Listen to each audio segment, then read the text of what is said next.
प्रिय विद्यार्थियों, यह अगला वीडियो गतिकी के ग्राफ के विषय में है और गतिकी के ग्राफ पर मैं ये वीडियो आपको पूर्णतया हिंदी में देने का प्रयास करूंगा, जिससे हिंदी भाषी विद्यार्थियों को समझने में परेशानी न हो।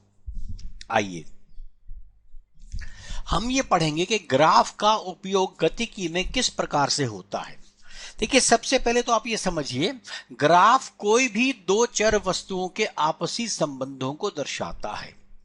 आप कीमत की समय के साथ बना सकते हैं, आपकी शिक्षा की किताबों को वर्षों के साथ बना सकते हैं, कुछ भी बना सकते हैं। कोई भी दो चर वस्तुएं हो जिनके आपसी संबंध को ग्राफ दर्शाता है। इसमें y वर्सेस x लिखा जाता है। अधिकांश स्थानों में y अक्ष पर, अक्ष माने एक्सिस के ऊपर।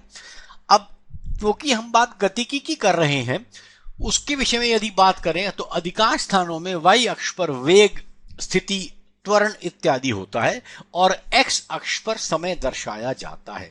परंतु इसका उल्टा हो सकता है, परंतु मैंने आपसे जैसे पहले कहा, यह अधिकांश स्थानों की बात है। परंतु इनमें से अतिरिक्त कोई अन्य दो चर वस्तुएं भी इस ग्राफ में हो सकती हैं। कोई भी दो, आप वेग और स्थिति का ग्राफ बना सकते हैं, त्वरण और स्थिति का ग्राफ बना सकते हैं, त्वरण और वेग का बना सकते हैं। कोई भी दो चर वस्तुएं हो, उनके बीच का ग्राफ बनाया जा सकता है। आइए अब आगे समझिए। गतिकी में अधिकांश स्थानों पर, जैसे मैंने आपको पहले भी बताया, y अक्ष पर हम विस्थापन, वेग, त्वरण या चाल और x अक्ष पर समय बनाएंगे और उसको हम समझेंगे। अब सर्वाधिक प्रयोग में आने वाला वेग वर्सेस समय का ग्राफ होता है, जिसमें y अक्ष पर वेग होना है और x अक्ष पर समय दर्शाया जाता है। वेग को y पर और समय को x अक्ष पर दर्शाया गया है। अब इसके बाद इस ग्राफ की ढाल या स्लोप जिसे हम कहते हैं, वो y बटे x होता है। मतलब y को आप x से भाग कर देंगे तो वो इस ग्राफ की ढाल होगी। यदि हमारे पास ग्राफ एक सीधी रेखा के रूप में है तो हमारी इस ग्राफ की ढाल हम कहते हैं कांस्टेंट है, माने बदल नहीं रही है। लेकिन यदि मेरा जो ये लाइन है वो सीधी नहीं है, यदि वक्र है, तो वक्र में हमेशा हमें ग्राफ की ढाल किसी समय पर निकालने के लिए किसी बिंदु पर निकाली जाती है। उसके लिए आप ग्राफ के जिस जगह पर आपको ग्राफ की ढाल निकालनी है, उस जगह पर आप टेंजेंट या स्पर्श रेखा खींच देंगे और उस स्पर्श रेखा की ढाल निकालेंगे। और ग्राफ में किसी भी लाइन में जो नीचे का आएगा एरिया, नीचे का क्षेत्रफल बताएगा, वो y गुणा x है। y गुणा x, इसमें मतलब जो y है उसको x से आप गुणा कर देंगे तो क्षेत्रफल वह बताएगा। देखिए, अब आप समझिए, ये मेरे पास एक ग्राफ है। देखिएगा, यहां पर मैंने कुछ शब्द अंग्रेजी में लिखे हैं, लेकिन मैं हिंदी में उनको समझाता जाऊंगा। हमने y अक्ष पर डिस्प्लेसमेंट यानी स्थिति कर दी है, विस्थापन। हमने डिस्प्लेसमेंट यानी विस्थापन y अक्ष पर कर दिया गया है और x अक्ष पर हमने समय लिया है।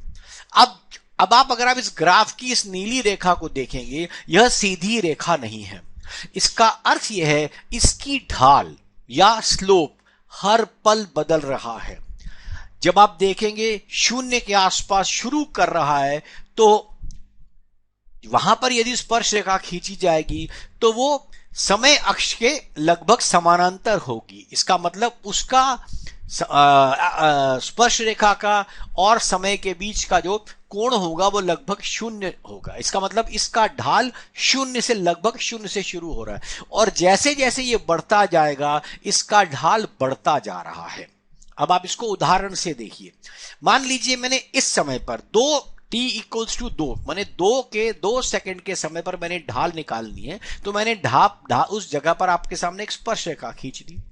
स्पर्श रेखा समय में लगभग, अब जो स्पर्श रेखा मैंने बनाई इसको आप देखिए, स्पर्श रेखा की ढाल निकालने के लिए मैं अब इस वक्र को भूल जाऊंगा, इस कर्व को भूल जाऊंगा और मैं स्पर्श रेखा की ढाल निकालूंगा।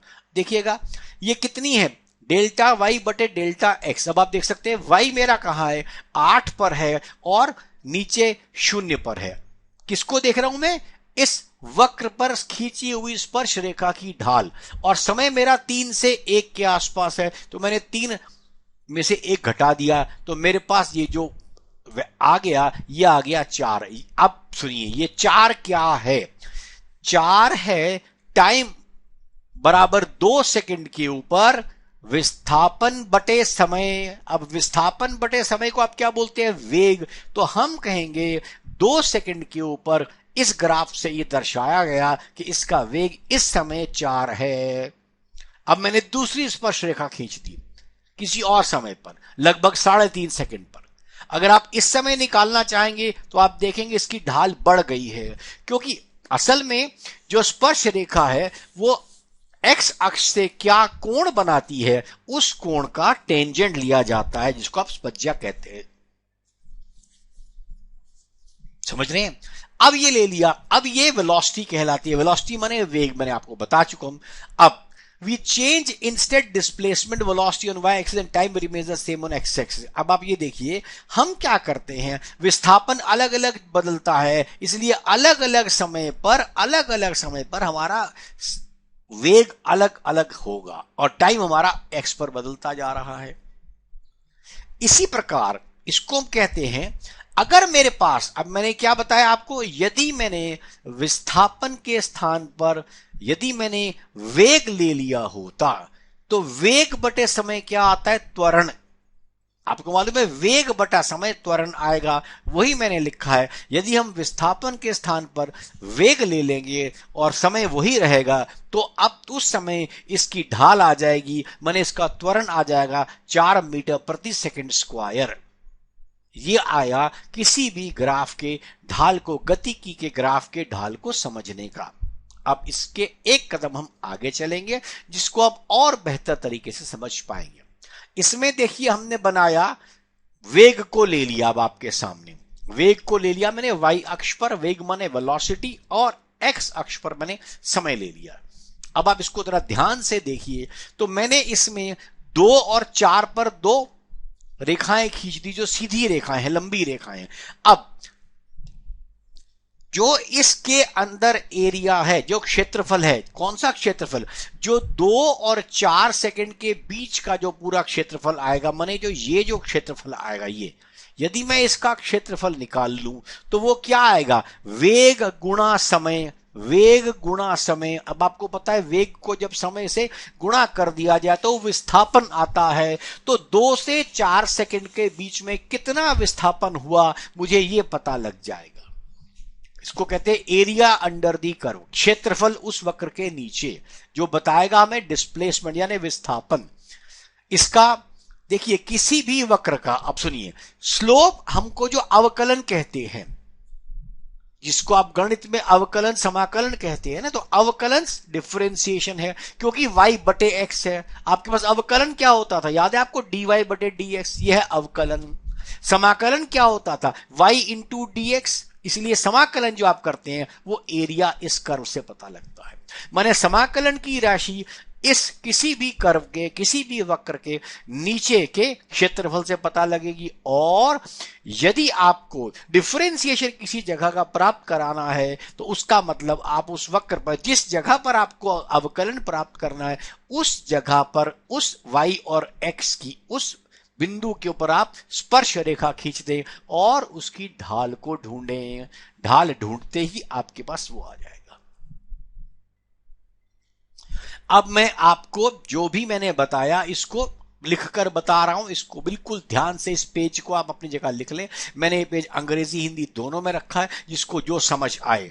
मैंने आपसे कहा विस्थापन और समय का जो ग्राफ है, देखिए जो चीज बाद में बोली जाती है वो x अक्ष पर होती है, जो पहले बोली जाती है वो y अक्ष पर होती है।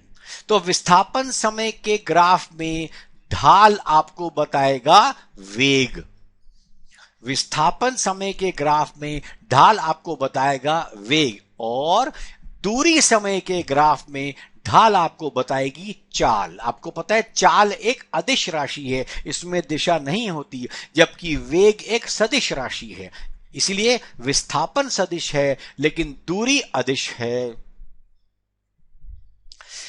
दूसरी बात, विस्थापन समय का ग्राफ पहले और चौथे क्वाड्रेंट, आपको मालूम है ना 4 क्वाड्रेंट होते हैं, 0 से 90 कोण तक एक क्वाड्रेंट, 90 से 180 तक दूसरा क्वाड्रेंट, 180 से 270 तक तीसरा क्वाड्रेंट और 270 से 360 कोण तक चौथा क्वाड्रेंट। अब ध्यान दें, हमारे पास विस्थापन जो है पहले और चौथे क्वाड्रेंट में रह सकता है उसका ग्राफ, क्योंकि समय कभी नेगेटिव नहीं होता, समय पीछे नहीं जा सकता। जबकि आपके पास यदि दूरी और समय का ग्राफ होगा तो सिर्फ पहले क्वाड्रेंट में रहेगा, क्योंकि दूरी ऋणात्मक नहीं हो सकती, समय भी ऋणात्मक नहीं हो सकता, दूरी भी ऋणात्मक नहीं हो सकती, परंतु विस्थापन ऋणात्मक हो सकता है। अगली बात, ढाल, जो यदि वेग समय का ग्राफ आप बताएंगे, वेग समय का, तो वेग समय का ग्राफ आपको त्वरण बताएगा, उसकी ढाल, वेग समय की ढाल, और उसका जो क्षेत्रफल आएगा वह विस्थापन बताएगा। यह किसकी बात है? वेग समय के ग्राफ की। लेकिन यदि यहीं पर आप चाल समय का ग्राफ बताएंगे तो आपके पास दूरी पता लगेगी, और यदि चाल समय की ढाल निकालेंगे तो आपको त्वरण की मात्रा, उसका मान बताएगा, परंतु उसकी दिशा के विषय में बात नहीं करेगा। जबकि याद रखिए, त्वरण एक सदिश राशि है। और इसी प्रकार से जो हमारे पास जो क्षेत्रफल आप निकालेंगे उस ग्राफ के नीचे का, वह आपको दूरी के विषय में बताएगा। आशा करता हूं अब आप ग्राफ की इन बातों को ठीक प्रकार से समझ पाए होंगे, तो इनका उपयोग आप अवश्य और अवश्य करें, और इसको अपने मित्रों को भी बताएं ताकि उनको भी, क्योंकि मैंने ये पाया जो हिंदी भाषी हमारे विद्यार्थी हैं उनको बहुत अधिक तकलीफ हो रही है, इसलिए हिंदी भाषा में मैंने देने का भी आपके सामने प्रयास किया है। कोशिश करूंगा ये प्रयास सफल आपसे, आपकी मदद से ही होगा। धन्यवाद।